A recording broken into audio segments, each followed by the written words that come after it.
여러분 혹시 지난주 말씀 기억하세요? 지난주에 제가 골로새서 2장 1절부터 3절까지 오늘 본문의 바로 앞절을 읽으면서 하나님의 말씀을 나눴습니다.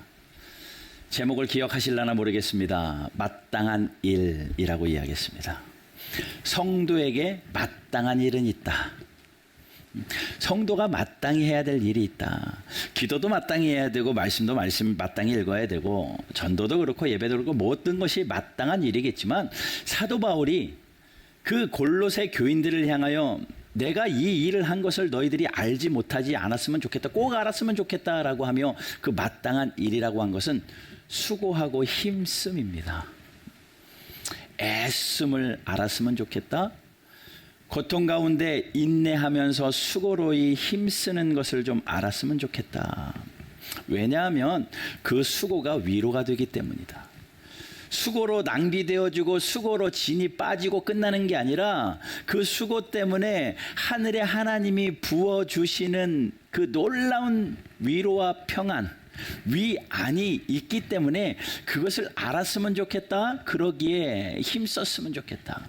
그러면서 무엇에 대한 수고를 이야기합니까? 사랑으로 연합함에 대한 수고. 사랑으로 하나 되었으면 좋겠다. 성령이 하나 되게 하신 것을 힘써 지켰으면 좋겠다라고 사도 바울이 그 수고를 씁니다. 또 하나의 수고를 이야기하죠. 하나님이 감추어 주신 비밀, 그 예수 그리스도를 알기 위하여 수고했으면 좋겠다라고 이야기합니다. 3절 보세요. 그 안에는 지혜와 지식의 모든 보화가 감추어져 있느니라.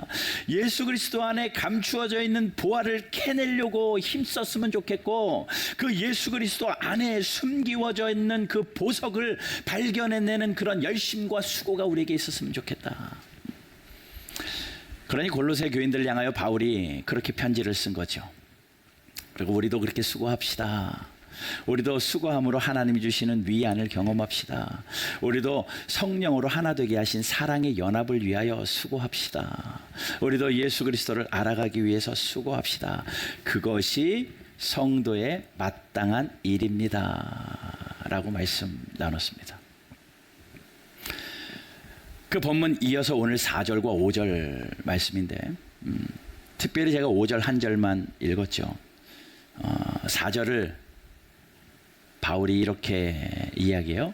이것을 이야기하는 이유는 내가 이것을 말하면 아무도 교묘한 말로 너희를 속이지 못하게 하려 합니다.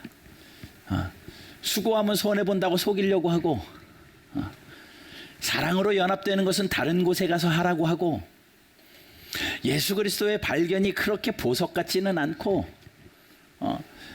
그 진리를 훼손시키고 방해하고 교묘하게 흔드는 일들이 일어나기 때문에 교회 안에 그 일들이 분명히 있기 때문에 누가 하겠어요? 사탄이 하는 거죠.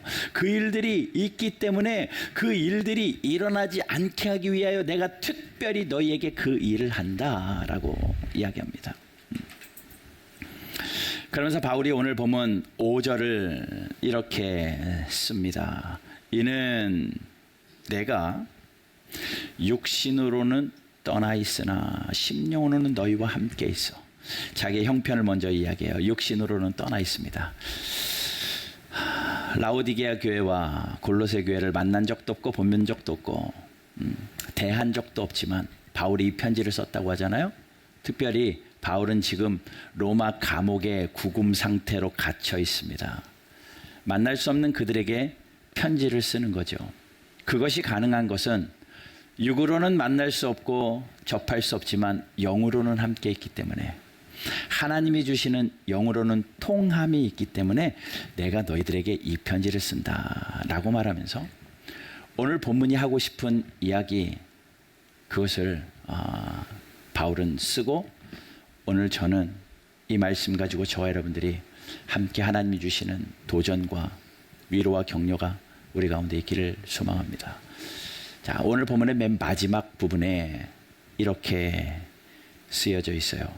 기쁘게 봄이라. 기쁘게 봄이라. 오늘 말씀의 제목을 그렇게 잡기도 했습니다.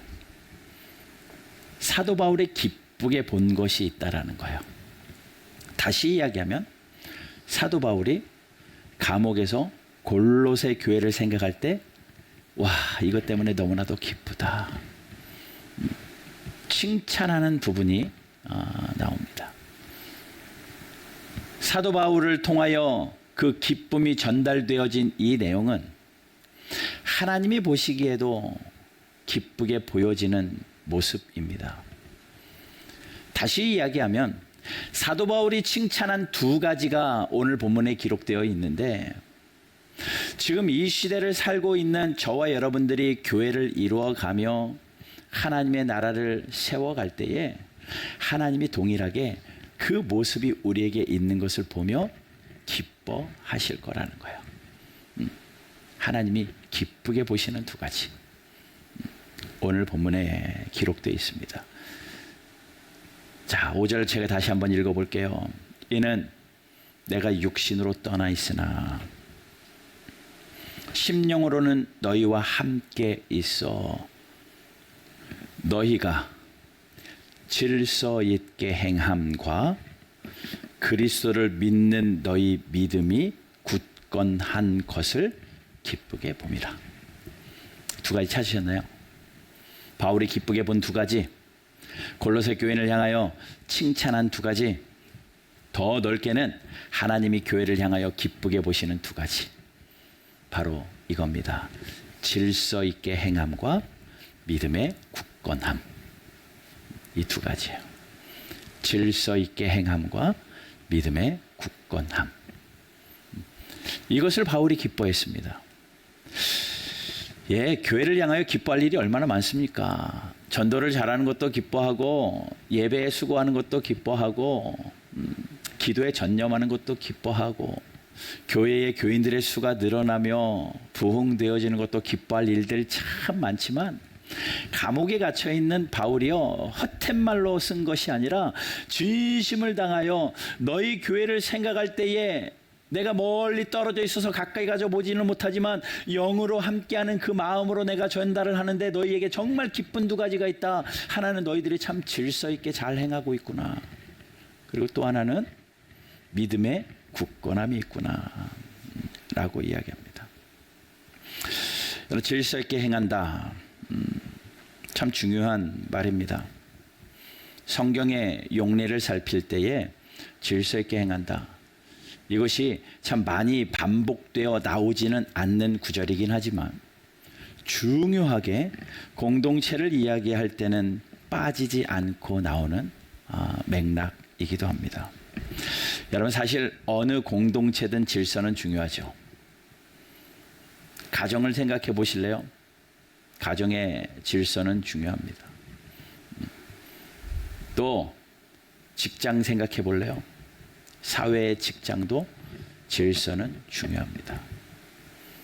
학교 안은 어떻고요? 특별히 이 질서라는 이 헬라어 단어는 당시에 주로 군대 용어였습니다. 그러니 군대의 질서는 더 말할 나위 없이 마땅히 중요한 거죠. 자, 이 질서를 이야기할 때 먼저 기본적으로 깔고 생각해야 될 한 가지가 있습니다. 질서를 이야기할 때, 군대에서 질서를 이야기할 때 제일 먼저 기본적으로 가져야 될 개념은 나보다 우리라는 개념입니다. 질서가 있게 행해지기 위해서는 나보다 우리를 먼저 생각하는 개념이 먼저 있어야 된다라는 겁니다. 성경에서 말하는 질서의 개념은 나보다 우리입니다. 사도 바울은 골로새 교인들을 볼 때 나보다 우리를 생각하는 교인들을 보며 내 생각보다 공동체의 모습을 보며 나의 의견보다 전체의 뜻을 보며 행하는 그 모습을 보고 질서 있게 행한다. 명령 하달이 잘 되어지고 누가 누구에게 무엇을 하고 뭐 나이 순으로 직분 순으로 무슨 순으로 이런 줄을 섰다는 의미가 아닙니다. 질서 있다라는 것은 나보다 우리를 먼저 생각한다는 개념이에요. 바울이 유난히도 골로새 교인들에게는 그것을 참 잘하고 있다라고 칭찬하고 있는데, 바울 서신을 읽어보면 바울이 교회들에다가 편지를 쓰면서 책망하는 교회도 있습니다. 질서에 대해서 그렇게 행하면 안 돼라고 책망하는 두 교회가 대표적인 교회가 나오는데, 하나는 고린도 교회요, 두 번째는 데살로니가 교회입니다.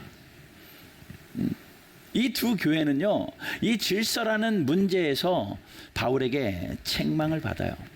특별히 데살로니가보다는 고린도는 더 그냥 세심하게 책망을 받습니다. 그 내용이 어디에 나오냐면 고린도 전서 14장에 나옵니다. 고린도 전서 13장은요, 우리가 그토록 잘 아는 사랑장입니다. 사랑은 언제나 오래 참고 온유하고 모든 것을 감싸주고, 그렇게 사랑에 대해서 구구절절하게 이야기하는데, 그렇게 이야기한 바울은 이제 14장으로 넘어가서 그들을 책망하기 시작을 합니다. 그런데 어떤 책망을 하느냐? 질서 없음을 책망합니다. 언뜻 보면 은사에 대한 이야기 같거든요. 방언하는 이야기, 예언하는 이야기, 병 고치는 이야기, 은사들에 대한 이야기 같은데, 그 40절까지나 돼 있는 그 장을 전체를 큰 눈으로 바라보면 사도 바울이 질서 없음에 대한 책망입니다. 그 14장을 결론적으로 이야기하는 마지막 절 40절에 사도 바울은 이렇게 써요. 같이 읽어봅시다. 시작. 그것을 품위 있게 하고 질서 있게 하라. 99절절 39절까지 이야기하고 결론적으로 바울이 이야기하는 것은 제발 품위 있게 좀 하고 질서 있게 좀 신앙생활 하십시오 라고 권면합니다. 품위 있게 하는 게 뭐고, 딱 이렇게 폼 잡고 있는 게 품위가 아니요, 질서 있게 무언가 줄을 잘 맞춰 있는 것이 질서가 아니라, 사도 바울이 말하는 품위와 질서는 무엇일까?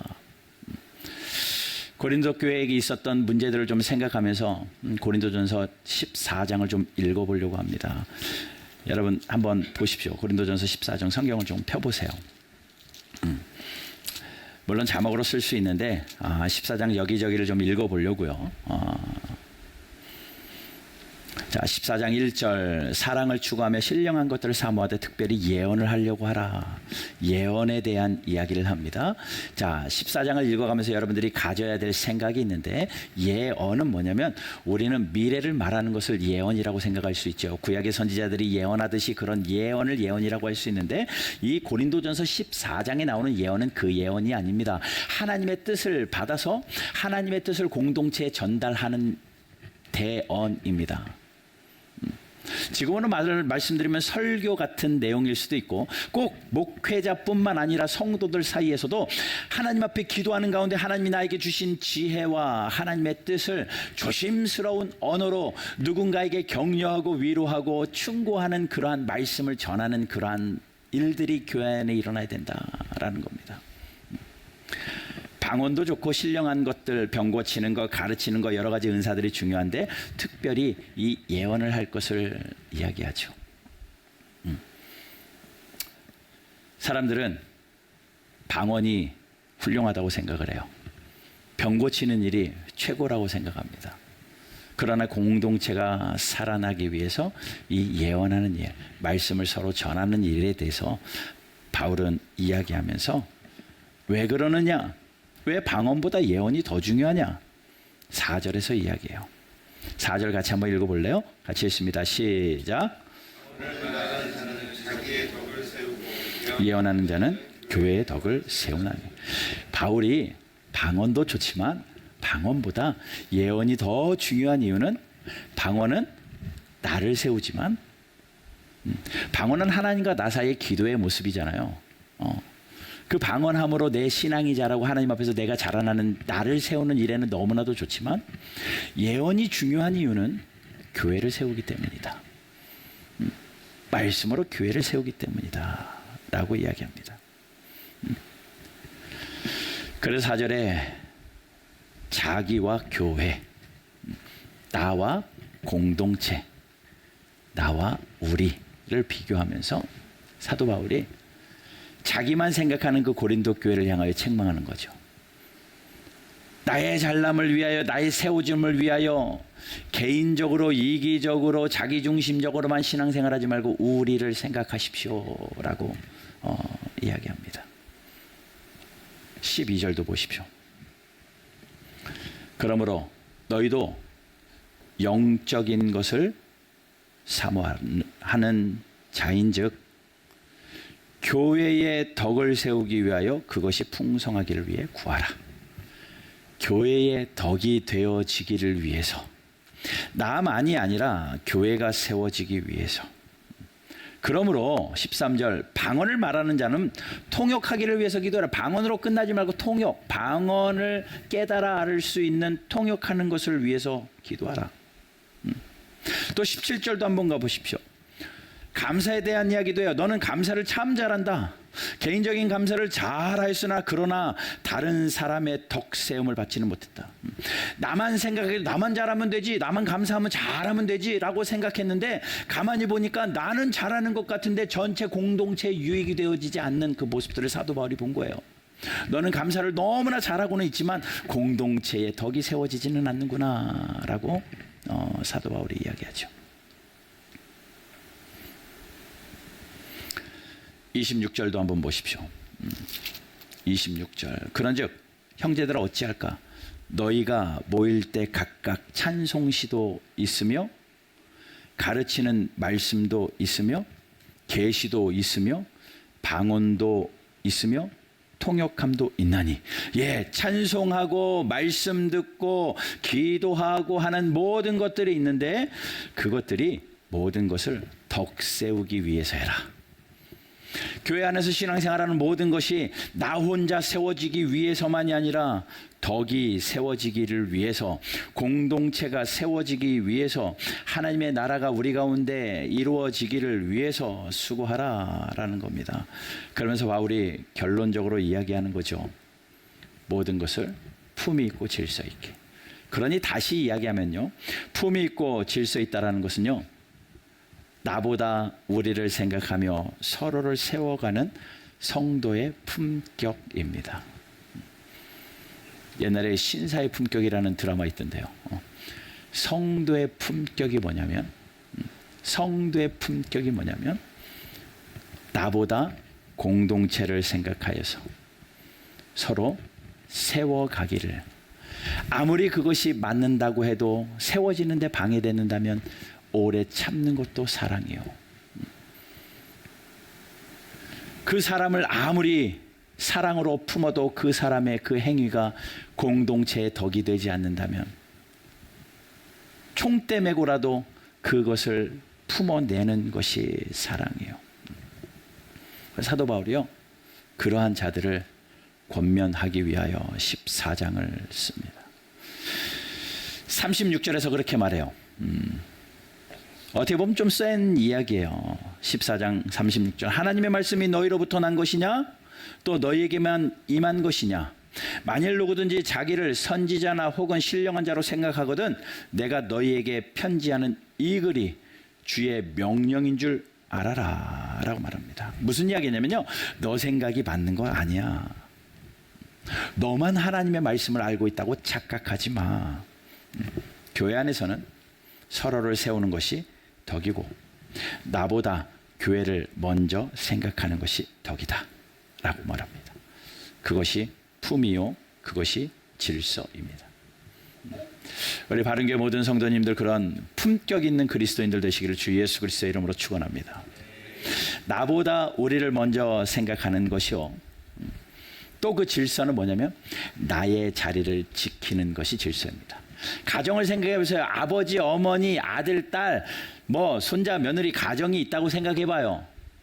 그것이 질서 있는 것은요, 한 줄로 서서 가는 게 질서 있는 게 아니라 아버지는 아버지의 역할을 하고 아내는 아내의 역할을 하고 각자 자기에게 맡겨진 일들을, 공동체를 생각하며 전체를 생각하면서 수고로이 그 일을 감당하는 것이 질서입니다. 그것이 질서 있는 거예요. 그것이 성도의 품격이고 교회의 품격이라는 거예요. 우리 바른교회가 이제 9주년을 앞두고 있고 이제 한 해 한 해 지나면서 무언가 성장되어져 가는 이 시점에 우리가 우리를 돌아보며 생각해야 될 것은 이제 나의 자리들이 있다라는 겁니다. 내 자리를 지키고 그 자리에서 품격을 지키십시오. 나만 세워지는 것이 중요한 게 아니라, 우리 부서만 세워지는 것이 중요한 게 아니라 우리 전체 공동체가 세워져야 되고 교회가 세워져야 되기 때문에, 교회가 세워져야 되기 때문에.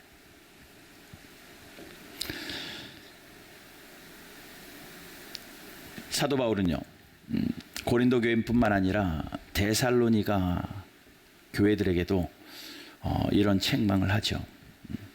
데살로니가 후서 3장 6절 7절 한번 보시겠습니다. 데살로니가 후서 3장 6절 7절. 형제들아, 우리 주 예수 그리스도의 이름으로 너희를 명하노니 게으르게 행하고 우리에게서 받은 전통대로 행하지 아니하는 모든 형제에서 떠나라. 왜요? 7절. 어떻게 우리를 본받아야 할지를 너희가 스스로 아나니 우리가 너희 가운데서 무질서하게 행하지 아니하여. 질서에 대한 반대 무질서가 나옵니다. 그런데 그것이 무엇이냐면요, 게으르게 행하는 거예요. 자기 자리를 지키지 않는 겁니다. 아버지의 자리를 지키지 않고 게으르는 거, 무질서라는 거죠. 그리고 전통대로 행하지 않는 것, 무질서라는 겁니다. 거기서 사도 바울이 차라리 떠나는 게 낫지 않겠느냐라고 말해요. 디모데후 후서 3장을 보게 되면요, 마지막 시대에 일어나는 현상들 중에 이것을 이야기해요. 하나님보다 자기를 더 사랑하는 일들이 일어난다. 나 중심이 된다는 거예요. 하나님보다 나를 더 사랑하는 일들이 마지막 때의 일입니다. 자기를 사랑하는 이기적인 모습이 마지막 때에 일어난다는 거죠. 나만 생각하는 이기주의, 그런 일들이 분명히 마지막 때에 일어난다는 거죠. 그것과 싸워야 된다는 겁니다. 모든 다툼과 불화와 무질서의 원인은요, 자기 사랑 때문이에요. 나만 맞다고 생각하고 내가 옳다고 생각하고. 그러나 사도 바울은요, 품격 있는 그리스도인은 나보다 우리를 먼저 생각하고, 그리고 그 공동체 안에서의 나의 자리를 지키는 것, 그것이 질서다라고 말합니다. 여러분, 질서 있는 우리 바른교회 되었으면 좋겠고요. 그러하기에 품격 있는 성도의 삶으로 하나님 앞에 영광 돌리는, 칭찬받는, 하나님이 기쁘게 보시는 저와 여러분들 되기를 주 예수 그리스도의 이름으로 축원합니다. 두 번째는요, 뭘 기쁘게 받냐면요, 믿음의 굳건함이에요. 믿음의 굳건함을 사도 바울은요, 칭찬합니다. 굳건하다라는 건 뭐예요? 흔들리지 않는다는 겁니다. 흔들리지 않는 이유는 뭡니까? 기초가 탄탄하기 때문에 그렇습니다. 비가 많이 오고 폭풍이 오면 나무가 훅 뽑힐 것도 같은데, 뽑히지 않는 나무들은 뿌리를 깊게 박은 나무들입니다. 큰 태풍이 와서 집들이 무너지고 날아가는데도 집이 끄떡하지 않고 유리창 몇 장은 깨어질 정도로 지지만 무너지지 않고 딱 자리를 잡고 있는 것은 기반이 튼튼하게 철근으로 기초공사가 튼튼하게 되어져 있기 때문에 그래요. 자, 교회를 흔드는 이단 세력들이 들어왔습니다.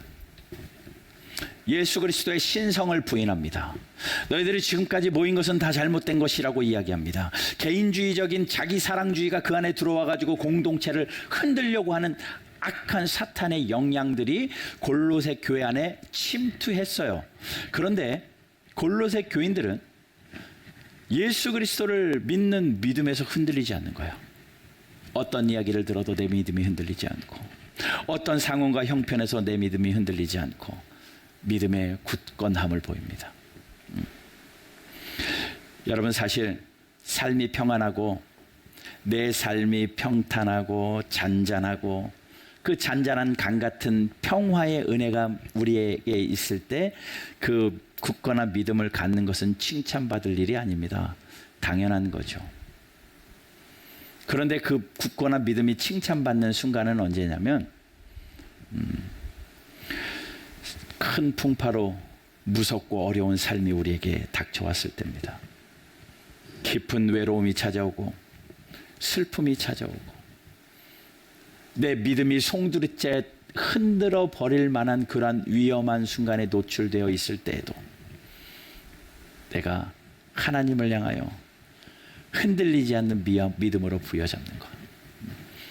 힘은 빠질 수 있고 또 많이 상처 있고 무너질 수 있지만 그래도 하나님 앞에 끝까지 붙드는 묵직한 무게감, 그런 성도, 하나님이 그런 성도를 기쁘게 보시는 거예요. 여러분, 하루하루 사는 게 만만치만은 않잖아요. 들려오는 소식들, 또 내 가정과 내 삶의 문제들 여러 가지가 있잖아요. 그럼에도 불구하고 여전히 우리가 믿음을 부여잡고 하나님 앞에 내 믿음을 보이며 살아가는 그 굳건한 믿음, 하나님이 기뻐하신다는 겁니다. 하나님이 기뻐하시고 하나님이 기쁘게 보신다는 거예요. 고린도전서 16장 13절과 14절을 한번 보겠습니다.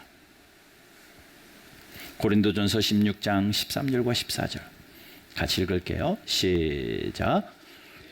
믿음으로 굳게 서서 남자답게 강건하라. 너희 모든 일을 사랑으로 행하라.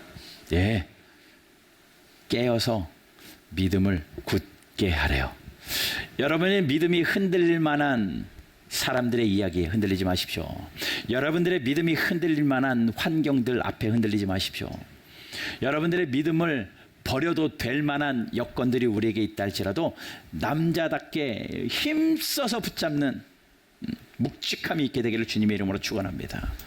사도 바울은 히브리서 10장 23절에 이렇게 말합니다. 또 약속하신 이는 미쁘시니, 하나님은 신실하시다는 거요. 우리가 믿는 도리의 소망을 움직이지 말며 굳게 잡아라. 흔들리지 말고 굳게 잡으라는 겁니다. 예수 그리스도의 말씀을 굳게 잡고 하나님의 다시 오신 예수님의 다시 오실 그 재림의 신앙을 굳게 잡고 이 힘든 상황, 풍파많은 이 시대 가운데 여러분 믿음으로 승리하는 저와 여러분들 되시기를 주님의 이름으로 축원합니다. 야고보서 5장 8절에 이렇게 말합니다. 같이 한번 읽어볼까요? 시작. 너희도 길이 참고 마음을 굳건하게 하라. 주의 강림이 가까우니라. 아멘. 마음을 굳건하래요. 그리고 왜 그렇게 하느냐? 점점 예수님 오실 날이 가까워졌기 때문에 그렇다고 말합니다. 그런데 그 앞에 한 가지 더 있죠. 길이 참으래요. 꼭 참고 인내하고 믿음을 지키라는 겁니다. 예수 믿어야 할 이유보다 안 믿어야 할 이유가 우리에게 훨씬 많다 할지라도 예수님이 나의 생명이고 산소망이기 때문에 예수 그리스도를 붙잡는 여러분들 되시기를 주 예수 그리스도의 이름으로 축원합니다. 세상 풍파가 나를 흔들고 내가 믿음을 저버릴 만한 그런 역경들이 나를 찾아온다 할지라도 내가 예수님 없으면 안 됩니다라고 믿음의 뿌리를 깊게 받고 흔들리지 않는 믿음으로 주 앞에서 묵직하게 살아내는 그 삶, 그것이 품격 있는 성도의 삶이라는 거죠. 골로새 교인들이 그렇게 살았던 거예요. 그 어려운 가운데서도 참 질서 있게 품격 있게 살았고 어떤 어려움 속에서도 믿음을 굳건하게 지켰던 것. 이 두 가지가 사도 바울이 옥중에서라도 생각해 보니 너무나도 기뻤습니다. 이것을 내가 기쁘게 봅니다. 바울뿐만입니까? 하나님도 동일하게 보시기 때문에 이 말씀을 이렇게 성경을 통하여 우리에게 들려주시는 것 아닙니까? 그런데 여러분, 이 교회가 이 두 가지가 잘 되어지잖아요. 나보다 공동체를 생각하고 각자의 자기의 위치에서 질서를 지키면 품격 있는 교회가 되어지고요. 또 하나님 앞에서 묵직한 믿음 있는 굳건한 그런 교회가 되어지면요, 어떤 일이 일어나는 줄 아십니까? 우리가 그렇게 살기만 하면요, 성경에 이런 약속이 있어요. 사도행전 16장 4절과 6절입니다. 여러 성으로 다닐 때에 예루살렘에 있는 사도와 장로들이 작정한 규례를 그들에게 주어 지키게 하니, 질서를 지키게 하는 겁니다. 교회 안에 그런 질서를 지키게 합니다.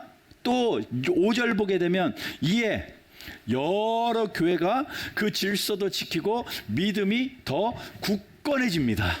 이 두 가지를 잘 하는 거예요. 질서 있게 행하고 믿음이 굳건해지니까 성경은 이렇게 증거하네요.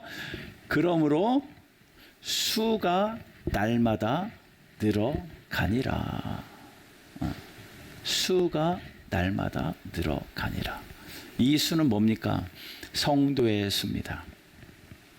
숫자가 많아진다 그 얘기 아니에요. 여러분, 우리가 숫자가 많아지기 위해서 이거 합시다 그게 아닙니다. 하나님이 주시는 은혜요, 하나님이 주시는 열매입니다. 수가 많아지더라. 부흥의 역사가 일어난다라는 거예요. 모든 것이 되살아나리라. 올해 우리의 표이기도 하고 교제로 살아있는 교회, 이것이 우리 올 한 해의 사역 목표이기도 한데, 그것이 이루어지려면, 수가 늘어나 하나님 앞에 부흥의 역사를 체험하려면 이겁니다. 질서 있게 행함과 믿음의 굳건함. 바울이 기쁘게 봤던 이 일들이 우리 교회 가운데 꼭 있게 되기를 주 예수 그리스도의 이름으로 축원합니다.